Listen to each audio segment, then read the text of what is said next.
Welcome, everyone. In today's story, we're not just going to teach you English. We're going to change how you see it forever. This is not a lesson. It's not a grammar class. This is the real story of a boy who started with nothing. No fluent English, no confidence, no voice.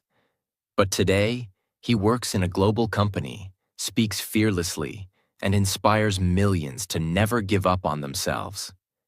If you've ever felt shy, nervous, or scared to speak English, if you've ever stayed silent even when you had something to say, if you've ever thought you're not good enough, this story is for you. And I promise, it will change something inside you. So stay with us till the end, because as you listen, you won't just learn how Liam mastered English. You'll learn how you can do it too.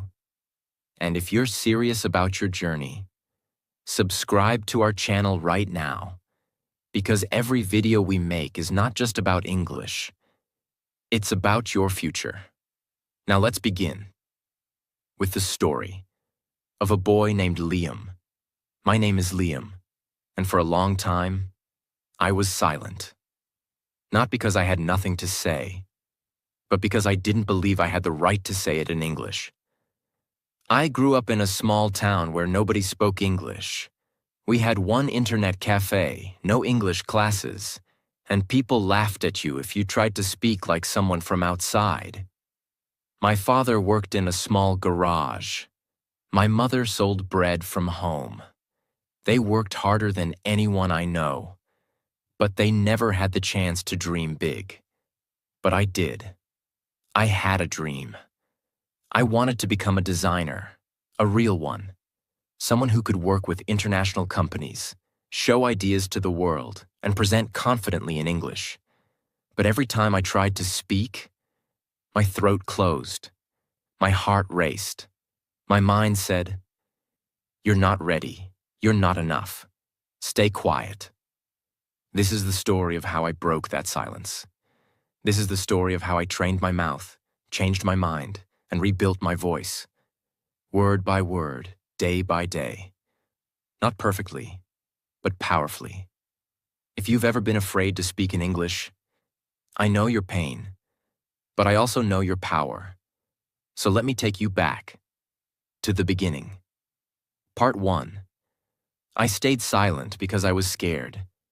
It started in school. I was 15. One day, the English teacher pointed at me and asked me to read a sentence from the book. I knew the words. I could read them in my head. But my mouth refused to open. I looked at the page, then at her, then at the class. And then I said nothing. People laughed. Someone said, "He doesn't know English." But the truth is, I did. I just didn't know how to speak it out loud. That day, I made a decision. Not on purpose, but deep inside. I decided, it's safer to be silent. From that moment, every English class felt like torture. I avoided eye contact. I prayed the teacher wouldn't ask me.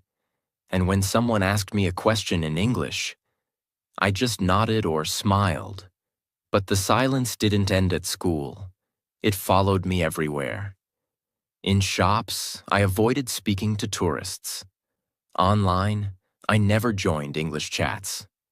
At home, I stayed quiet, even though my dreams were screaming inside me. One night, I watched a YouTube video of a guy presenting a design to a client. He spoke fluent English. He explained everything with confidence. He smiled. He belonged. I paused the video and just sat there, because I knew I could make designs like that, but I couldn't speak like that. And that broke me. At 17, I applied for a remote internship. They liked my design portfolio. They invited me to a Zoom interview. In English. I said yes. But inside, I was shaking. When the call began, the interviewer said, "Hi Liam, how are you today?" Simple line, but I froze. I tried to speak, but the words didn't come. I smiled awkwardly, then said in broken English, I fine, thank you. My voice cracked. My chest was tight. He was kind. He continued the interview. But I already knew. The job was gone. Not because I wasn't talented, but because my silence spoke louder than I did. People think not speaking English means you're not smart. But that's not true. I had ideas. I had dreams. I just didn't have a voice. And it wasn't because I didn't learn. It was because I didn't practice speaking. I had studied vocabulary. I had watched videos. But I never trained my mouth. I never practiced out loud. I never felt safe to speak. So I stayed silent. Not because I wanted to, but because fear had become my language. After that Zoom interview, I didn't leave my room for hours. I turned off my phone. I closed my laptop. I didn't even cry. I just stared at the wall. Empty. I kept hearing that moment over and over in my head. Hi, Liam. How are you today? And then, the silence. That one question destroyed months of work, hours of effort, and all the hope I had. And the worst part? I understood everything he said. I understood every sentence, every word, but I still couldn't reply. I had the English inside me, but I had locked it away, deep inside. And I didn't know how to open that lock. The lock wasn't language, it was fear. People say, learn vocabulary. People say, watch English movies. People say, use this app, that website, this course. I did all of that. I had lists of vocabulary. I watched hours of videos. I followed Instagram pages. I knew the words. I just couldn't use them when it mattered. Why? Because I never trained my mouth. Because I never trained my courage. I was the guy who got the answers right on paper, but failed in conversation. I could write an email, but I couldn't say hello without sweating. I could understand a podcast, but I couldn't speak even one clear sentence out loud. I had built an English brain, but I had never built an English mouth. And so I kept locking it all away. Every time I wanted to speak, I stopped myself. I'd say, not now. I'd say, tomorrow. I'd say, I'll practice later. But later never came, because fear grows in silence. And every time I stayed silent, the lock became stronger. What if I make a mistake? What if they laugh? What if I sound stupid? What if I forget the word? What if I freeze again? I said, what if, so many times, that I forgot to say anything real. I was living inside my brain, not my mouth. I was playing fake conversations in my head, but saying nothing in the real world. It was around midnight. Everyone at home was asleep. I was lying in bed, staring at the ceiling. I felt heavy, tired, frustrated, angry, but mostly ashamed. Ashamed that I had all these dreams, and I was doing nothing about them. Ashamed that I was letting fear decide my life. And then something happened. I got up, slowly. I walked to the mirror in the hallway. It was dark, but I could see my reflection. I looked at myself, really looked. My eyes were tired, my shoulders were down. I looked like someone who had given up. And then, without planning, I said one sentence out loud. I want to speak English. That was it. No fancy words, no long lines, just that one sentence. And when I heard my own voice, I felt something break, something shift, because for the first time, I had spoken not to impress someone, not to answer a question, not to pass a test. I had spoken for me. I know it doesn't sound dramatic. I didn't give a speech. I didn't sing a song. I just said one sentence in the mirror. But that sentence was a key. It didn't open the door fully. But it made me believe.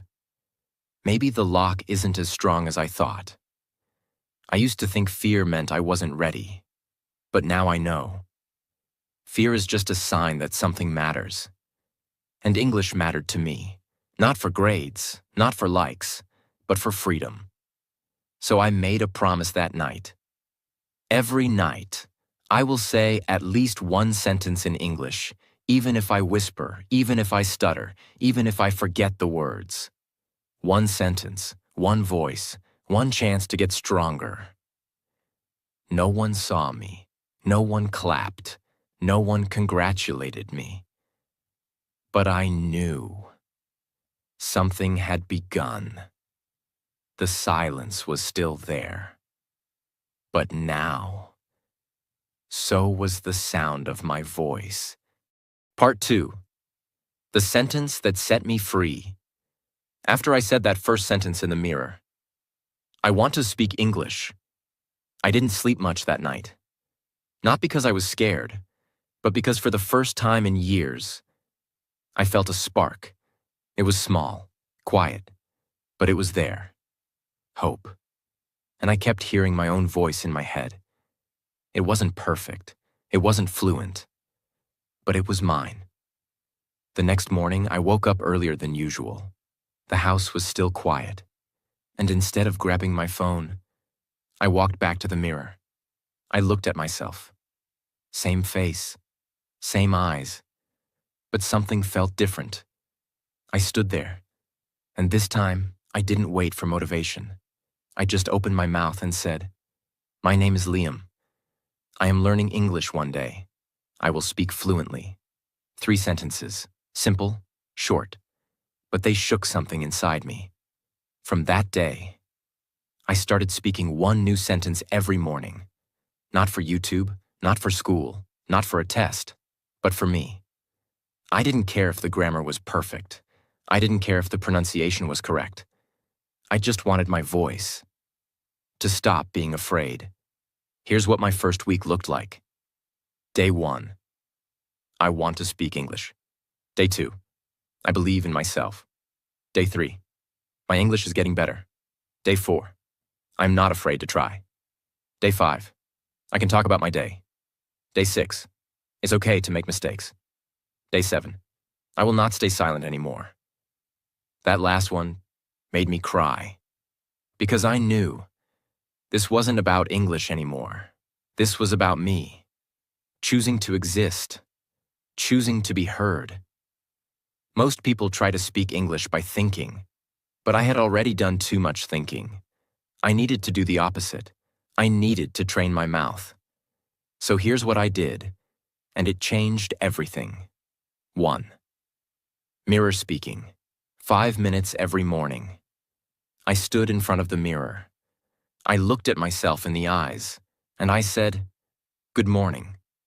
Today, I feel I will try to do."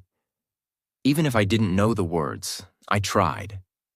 Even if I messed up, I smiled. And if I didn't know how to say something, I would speak in broken English, because broken English is better than perfect silence. Record and replay my voice. I took my phone, opened the recorder, and I said one sentence out loud. Then 2. Then 5. Then I played it back. And I listened.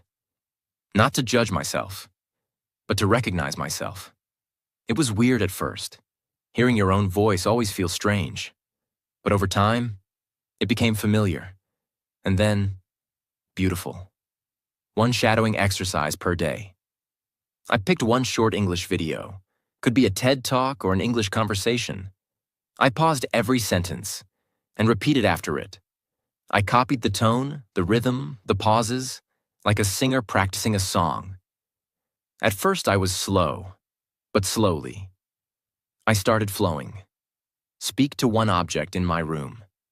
Yes, I know it sounds funny, but I picked one object in my room, like a chair or a notebook, and I spoke to it. Hello, notebook. Today, I feel tired. Hello, chair. I have a dream. Hello, mirror. I want to change my life. It wasn't about the object. It was about building courage. I had been scared of people, so I started with things, and slowly, the fear disappeared. I was in the kitchen. My younger brother was playing a YouTube video. It was in English. Usually, I would ignore it. But this time, I stopped and listened. And without even thinking, I repeated the line out loud. Then another one, and another one. I wasn't afraid. I wasn't perfect. But I felt free. That's when I knew. Something inside me had changed. Speaking English has nothing to do with being smart. It has nothing to do with your grammar test. It has everything to do with courage. And courage is a muscle. The more you use it, the stronger it gets. And every small sentence I spoke was like lifting a small weight. And over time, I became strong. I still hadn't spoken in front of people. I still hadn't given a full answer in a real conversation. I still hadn't shown the world who I was. But now, I had a voice. And I wasn't afraid of it anymore. The sentence didn't make me fluent. It didn't make me perfect. But it made me believe. And that belief set me free. Part 3. I trained my mouth, not my grammar. After 2 weeks of whispering sentences in the mirror, something strange happened. I started missing my practice. It wasn't a task anymore. It wasn't homework. It became a part of me. Every morning, my feet walked to the mirror before my mind even woke up. It became a habit, a small daily conversation with myself. In English. I still wasn't fluent. I still made mistakes. I still stuttered sometimes. But I could feel something changing. Not outside, but inside. The shift. Most of my life, I studied English like a subject. I memorized words. I circled correct answers. I passed tests. But I never learned to speak. I never trained to express. I never practiced to perform. Because schools train your brain. But no one trains your mouth. I realized something powerful. Speaking is not knowledge. Speaking is muscle memory, just like athletes train their legs, just like singers train their vocal cords. If you want to speak English, you must train your mouth. I knew all the grammar rules.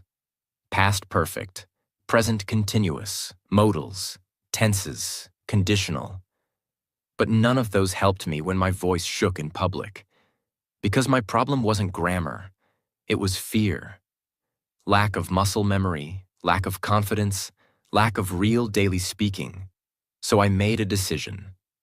From now on, no more grammar books, no more memorizing for perfection. I would train my mouth every single day until it stopped shaking. I didn't tell anyone. I didn't post on social media. I didn't need motivation. I needed results. I created a simple system, one that changed my life forever. I stood in front of the mirror, no phone, no distractions. I made eye contact with myself. I treated the reflection like another person, and I began, "Good morning. How are you today? What are your plans?" It felt awkward, but I smiled. I spoke slowly. I opened my mouth more than usual. I focused on movement. Because speaking is physical, and I needed to teach my mouth how to move again. Next, I picked one English sentence from a movie, podcast, or TED Talk. Example: success doesn't come from what you do occasionally. It comes from what you do consistently. I listened. I wrote it down. Then I recorded myself saying it out loud, 5 times in a row. Play, pause, repeat. Listen to my own voice. Fix the flow, train the rhythm. No one else needed to hear me. I was building muscle, building confidence, building rhythm. Every day I chose one simple topic. What did I do yesterday? My favorite food. A memory from school. My future dreams. Then I spoke about it, in English, for 2 minutes minimum. Even if I stuttered, even if I paused, even if I forgot words. If I didn't know the word for something, I explained it in another way. This taught me how to survive in conversation, not just memorize lines. Before sleeping, I did a final whisper practice. No energy, no pressure. Just me and my thoughts. In English. Even if I was tired, I would say one or two simple sentences like, "Today I practiced well. I'm getting better slowly. Tomorrow I will try again." That bedtime voice became my daily goodbye to fear. I didn't become fluent overnight. But after 30 days, I could speak without panic. I could speak without whispering. I could speak without feeling like a fraud. One day, something unexpected happened. My cousin came to visit. We were sitting in the living room. He asked me, "Have you watched this new English movie?" I nodded. Then, without thinking, I started talking about the story. In English. Not perfectly, but naturally. He looked at me, surprised. He said, "When did you start speaking like this?" And I smiled, because I knew. It wasn't magic. It wasn't a course. It wasn't a miracle. It was mouth training, daily, honest, alone, in silence. And now, I was speaking. Not for them. For me. If you're watching this video right now, let me tell you the truth. You do not need better grammar. You need mouth training. You need real sentences, real practice, real repetition. Your brain already knows English, but your mouth doesn't trust you yet. So teach it, train it, talk, whisper, stumble, pause, but do it every single day. And I promise you, your voice will return. I had spoken in front of the mirror. I had spoken to myself. I had spoken to my phone. But I had never spoken in front of a group. I had never stood up in public and said something in English with eyes watching me. And deep inside, that fear was still there, waiting, whispering, "What if you freeze again? What if they laugh? What if you fail again?" And then one day, the opportunity came. It was a simple presentation in class, just 60 seconds, just one topic. But it was enough to shake my hands, enough to remind me of every moment I stayed silent before. I stood up. I walked to the front. My legs felt heavy, my chest tight. My name was called. And I opened my mouth. It was a Thursday. The air in class felt heavy that morning, like something big was about to happen. Our teacher stood in front of us and said, "Tomorrow, each of you will give a short talk in English." My heart dropped. I tried to act normal, but inside, I was frozen. I felt it immediately. The old fear. It came back fast, like a wave. My chest tightened. My palms began to sweat. That voice in my head started again. "You can't do this. You'll freeze. They'll laugh." That night, a storm inside me. I walked home slowly. The whole world felt louder than usual.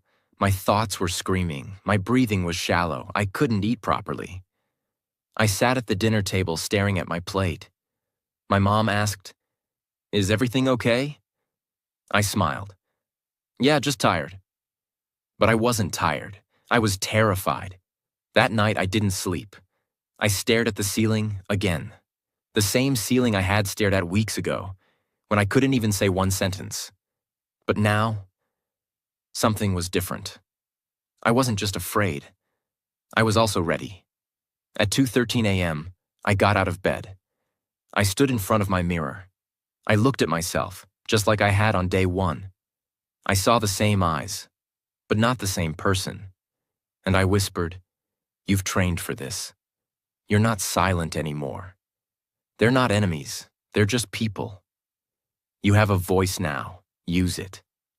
And then I said my lines, the ones I would say the next day, again and again and again. My mouth still shook, but it didn't close. That was enough for me. The next morning, my hands were cold. My stomach felt empty, even after breakfast. We reached school. Everyone was nervous. People were flipping notebooks, repeating sentences, whispering to themselves.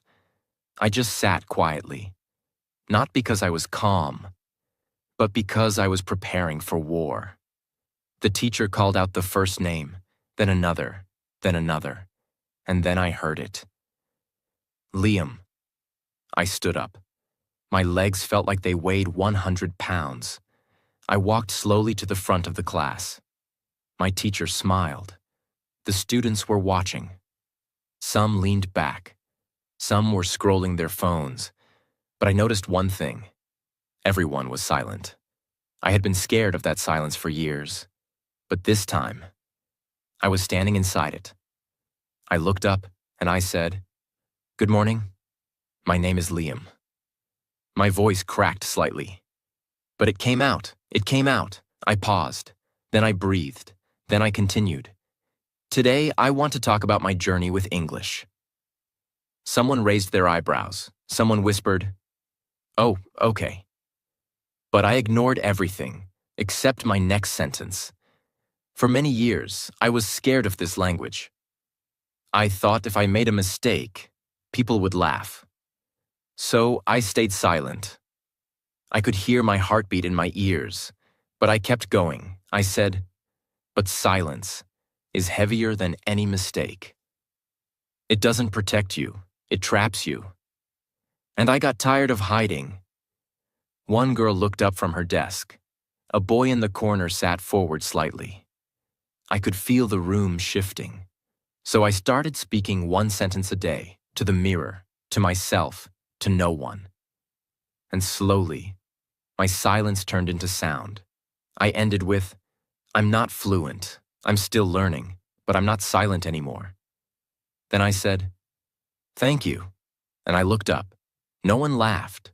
No one whispered. No one smirked. For about 4 seconds, there was just silence. And then, someone clapped. Then another. Then the entire class clapped. Not because it was a perfect speech. Not because it was advanced English. But because they knew. This was real. This was brave. This was human. My hands were still shaking. But inside, I felt something new. I didn't feel small. I didn't feel ashamed. I didn't feel like the boy who froze on Zoom. I felt free. Speaking English isn't about sounding perfect. It's about showing up. Even when your voice shakes. Even when your mouth forgets. Even when fear is screaming inside.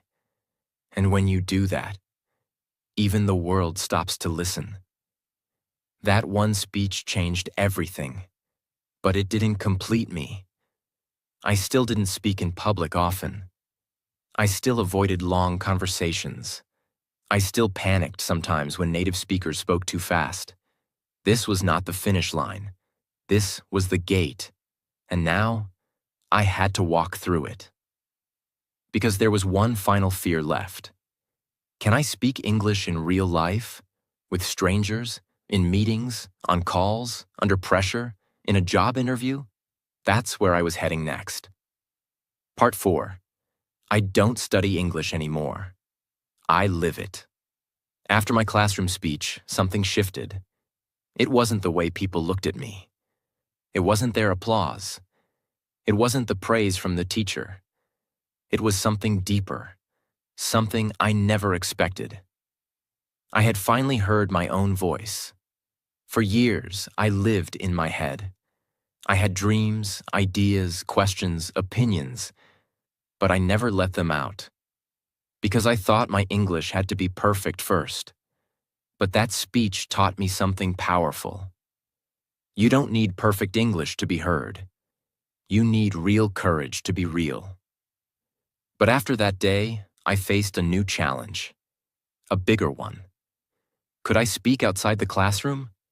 Could I speak when no one was guiding me? No one was expecting a presentation? No one was waiting for a speech? Could I speak in life? This question haunted me, because school was safe, school had structure, School had silence and rules, but life was chaos, fast, unpredictable, real. And real is where English learners break. I didn't want to break. I wanted to grow. So I made a new promise to myself. From now on, I will not study English.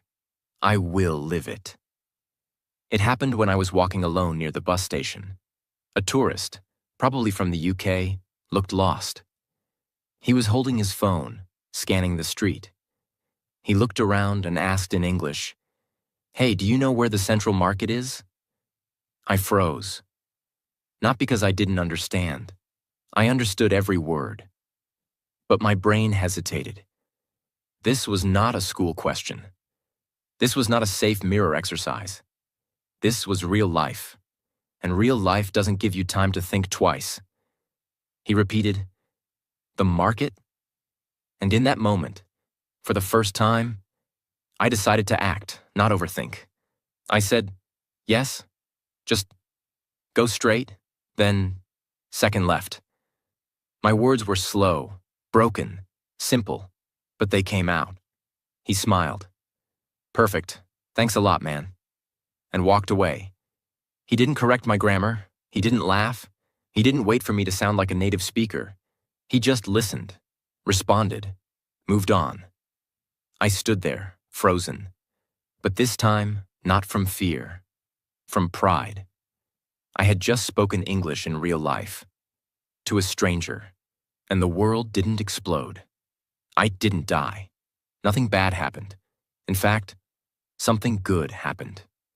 For the first time ever, I felt useful. In English. That was the beginning of everything. After that, I didn't stop.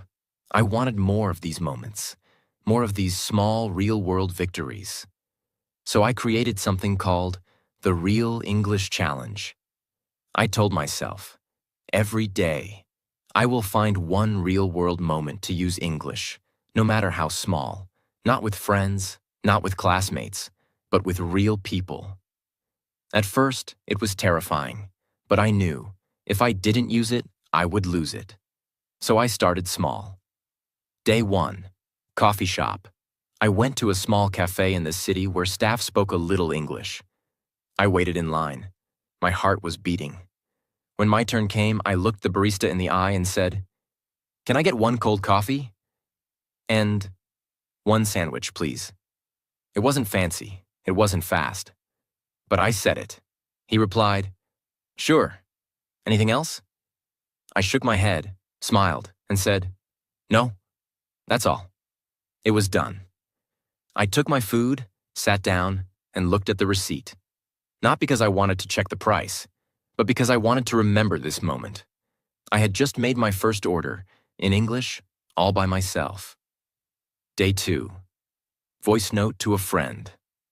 I had a friend online from Spain. We both were learning English. Usually we texted. But I challenged myself. Today, I would send a voice note in English. It took me 5 tries to record one sentence. My hand was shaking when I pressed send. But I did it. She replied with a voice note too. And that was the beginning of our real English conversations. Not fake ones, not textbook ones. Real friendship, real mistakes, real growth. Day 5. Talking to myself in public. Yes, it sounds weird, but I started walking in the street and pretending I was on a phone call. In English. I'd say things like, "Yeah, I'll be there in 20 minutes. I just had a coffee. Weather is nice today." "Oh, really? That's great. Tell me more." No one paid attention, but I knew what I was doing. I was breaking the fear of speaking in public. And slowly, my voice became natural, comfortable, normal. Day 12. Tourist translation. A group of travelers were struggling to understand the bus schedule. I saw them asking someone, but no one helped. I walked up and I said, "Do you need help?" One of them said, "Yes, we're trying to get to the museum." I explained the bus number, the stop, and how long it would take. They smiled, thanked me, and said, "Your English is really good." I almost cried, because no one had ever said that to me before. But more than that, I didn't care if it was good. It worked, it connected, it helped. And that's what I really wanted. I was no longer studying English like a subject. I was using it to help people, communicate, make friends, express opinions, ask questions, order food, laugh, live. That's when I realized fluency isn't about big words. It's about comfort in your voice. And that comfort only comes through action, not theory. One day I was brushing my teeth, and I noticed something strange. My thoughts were in English. Simple ones, like, "I should buy toothpaste." "I hope the store is still open." "Don't forget your phone." But they weren't in my native language anymore. I was living inside English, not just learning from outside.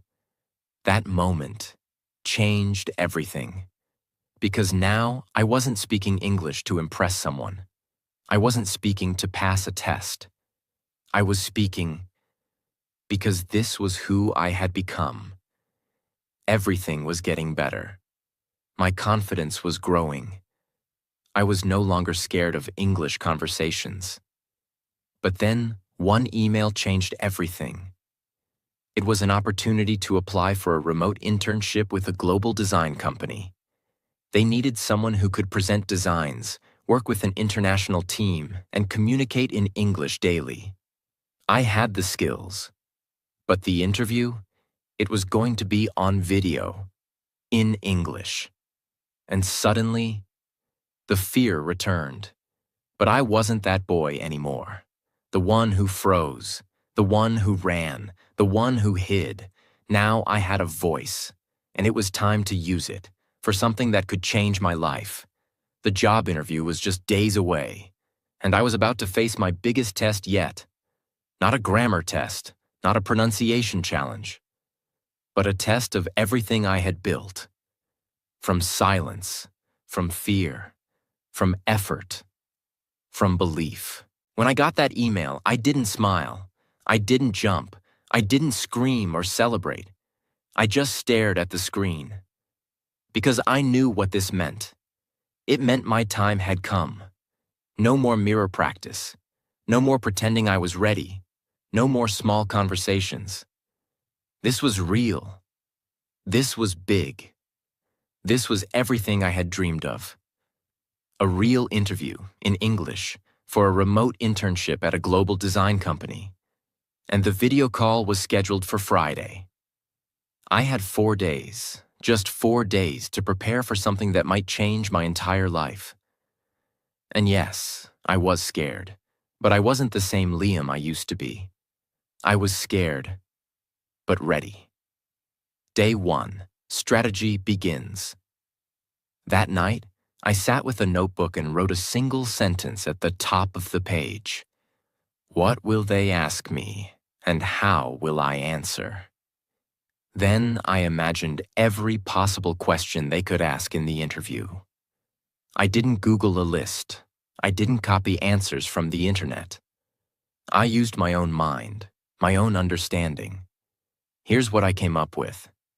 Tell us about yourself. Why did you apply for this internship? What kind of design work do you enjoy? Have you ever worked in a team before? What are your strengths? What are your weaknesses? Where do you see yourself in 5 years? Are you comfortable working in English? I wrote each one down on a separate page. Then I wrote my answers. Slowly. In simple English. No fancy words. No overthinking. Just honesty. But writing wasn't enough. I had to speak. So I stood in front of the mirror, opened my phone's voice recorder, and started practicing. One answer at a time, again and again and again. And after each recording, I listened. I didn't hate my voice anymore. I just observed it. I fixed my speed. I repeated words I didn't pronounce well. And every time I made a mistake, I just started again. This time, I was not practicing to impress. I was practicing to stay calm, focused, and honest under pressure. Day 2. Building fluency under pressure. I knew the biggest challenge wasn't the words. It was the pressure. The moment when fear grabs your throat, and even the words you know disappear. So I created a new practice technique. Answer under countdown. I set a 5-second timer. I looked at a question, and when the timer ended, I had to start answering. No time to think, no time to prepare. Just speak. Whatever comes out. It was difficult. At first I paused too much. I said, too many times. I forgot what I was saying mid-sentence, but I kept going. Because this was the reality of interviews. They don't wait. They don't slow down for you. You have to show up with your truth, even if it's not perfect. Day 3. Real practice with a stranger. On day 3, I did something I had never done before. I booked a free mock interview with the trainer online. It was a 20-minute Zoom session where they pretend to be an interviewer and ask you real questions. In English. It cost nothing, but it would cost me everything emotionally. Because I knew this would be raw, this would be real, this would be uncomfortable. And it was. The woman on the screen smiled and said, "Hello, Liam. We'll begin now." My voice shook. She asked, "Tell me about yourself." And suddenly, my mind went blank. I had practiced this question 100 times. But still, I froze. I took a breath and said, "My name is Liam. I am a designer. I learning English and I want to grow. I work hard." I messed up grammar. My words were slow. My confidence dropped. But she didn't stop me. She said, "Great, keep going." And I did. By the end of the mock interview, I had answered all questions. Not perfectly, but I had finished. And the trainer smiled again and said, "You have potential, Liam. You're honest. That matters more than big words." I closed the laptop and exhaled. I had failed the fake interview, but I had passed something more important. The fear of trying. Day 4. Silence before the storm. The night before the interview, I didn't touch my phone. I didn't open Instagram. I didn't watch any videos. I just sat alone and reflected. I reminded myself why I started, where I came from, what I had overcome, and who I had become. I wasn't that boy who stayed silent anymore. I was a speaker, a dreamer, a doer, and tomorrow, I would show that, even if I failed. Because failure in English doesn't hurt like silence. Silence kills your dreams slowly. Mistakes? They make you stronger. So I slept early. No fear, no panic, just purpose. The interview day, Friday morning, 9:47 a.m. The interview was at 10 a.m. I had shaved, combed my hair, set up my laptop, cleaned my background, wore a simple blue shirt. My heart was calm, but fast. I checked everything twice. Camera, microphone, internet, 9:59 a.m. I sat in front of the screen staring at the Zoom link. 10 o'clock, I clicked Join Meeting. The screen blinked, and suddenly, there they were, 2 people, 1 woman, 1 man, both smiling. The woman spoke first. "Hi, Liam. Thank you for joining. Can you hear us okay?" And right there, in that one moment, I faced the ghost of my past. Because years ago, I had heard the same line. And I froze. But now, I smiled back and said, "Yes, I can hear you clearly. Thank you so much for the opportunity." And from that moment on, I didn't stop speaking. They asked me about my work. I told them how I design, why I design, how I use feedback, what I'm learning now. They asked me about teamwork, I shared my small group projects in school, how I listen, how I handle conflict. They asked about my goals. I said, to grow as a designer and as a communicator. They asked, are you comfortable working in English daily? I smiled. I said, I won't say I'm perfect, but I speak every day. I learn every day, and I am not afraid anymore. They nodded, and one of them, the man, said something I'll never forget. Liam, your English is not perfect, but your honesty, your energy, and your growth mindset, that's rare. Thank you. They ended the interview with warm smiles. I closed the laptop, and for the first time in my life, I cried. Not because I failed, but because I had faced everything that used to break me. And I had spoken through it. People don't want your perfect English. They want your real presence. They want your voice, your clarity, your effort, your truth. The world doesn't belong to the fluent. It belongs to the brave. And that day, I had finally become both. I didn't open the email right away. After the interview, I waited, not for a reply, but for silence to return, because I was used to rejection. I had lived with it before, and if they said no, I would still be proud, because this time I had shown up, spoken up, and stayed present, fully, in English. But then, 3 days later, I opened my inbox. The subject line said, "Congratulations, Liam. You're selected." I didn't jump. I didn't scream. I didn't shout or dance. I just sat there, quietly, and let the tears fill my eyes. Not because I was shocked, but because I was ready, not just for the job, but for the life that was now opening up to me. It was a Monday morning. My first meeting was scheduled at 10 a.m. with 5 other team members across the world, people from Germany, Brazil, Canada, and South Korea. All of them spoke fluent English. And now? So would I. I logged in. My camera was on.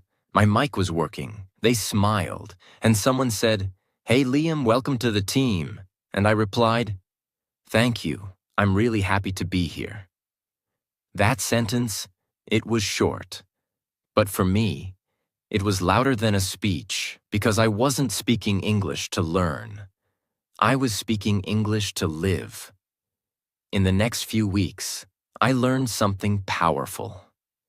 English was no longer a task. It had become my tool, not something I studied, something I used every single day. I was speaking in team meetings, daily emails, feedback calls, brainstorming sessions, design presentations, chat groups. And the most beautiful part? I was not perfect, and no one expected me to be. In fact, my boss once told me, "Liam, your English is clear and human." That's more important than being advanced, and that sentence gave me more strength than any textbook ever could. There were moments, little ones, that told me I had finally crossed over. Like when I was leading a project presentation, and someone interrupted me to ask a question. In the past, that would have scared me. But now? I smiled, nodded, and said, "Sure, let me explain that part again." I didn't panic. I didn't freeze. I just spoke. There was another moment. One of my teammates messaged me privately and said, "Your feedback in the meeting really helped." You explained it very clearly. I reread that message 3 times. Because I remembered a time when I couldn't even say, "I need help." Now I was helping others. In English. That's when I realized I hadn't just learned to speak. I had become someone new. Before, I used to think in my native language, translate it in my head, then speak in English. But slowly, without even noticing, that stopped. I was now thinking in English, feeling in English, responding in English, writing in English, dreaming in English. Not perfectly, but naturally. And I didn't force it. I just lived it. Because when you use a language daily, not for school, but for life, your brain adapts. It starts to feel like home. And for the first time, English felt like home. I wasn't learning anymore. I was living. I started watching documentaries in English, not for practice, but for joy. I read blog posts and books without checking the dictionary every second. I commented on international forums. I joined global communities. I was speaking with designers in other countries, making friends, having inside jokes, sharing feedback, giving opinions, all in English. And not once did I say, "Sorry for my English." Because I had nothing to be sorry for. This was my voice now. This was my language too. I had earned it, and I was using it, proudly. Something deeper, something more powerful than fluency, a sense of identity. I was no longer the boy who stayed quiet in class, or the one who avoided eye contact in English shops, or the one who smiled and nodded without saying a word. Now, I was confident, I was trusted, I was respected. Because of my voice, because of my journey, because of my story, and even though I still made mistakes, they didn't define me. My courage did. If you're watching this video and you feel scared to speak, if you've been stuck in silence for months, years, if you think you'll never become fluent, I want to tell you the truth. You don't need magic. You don't need perfection. You don't need to become someone else. You just need to start. Speak one sentence today. Whisper it if you have to. Say it to yourself. Say it in front of a mirror. Record it. Repeat it. But say it. Because every time you speak, you are telling the world, I am not invisible. I have a voice. I am becoming. I had come a long way.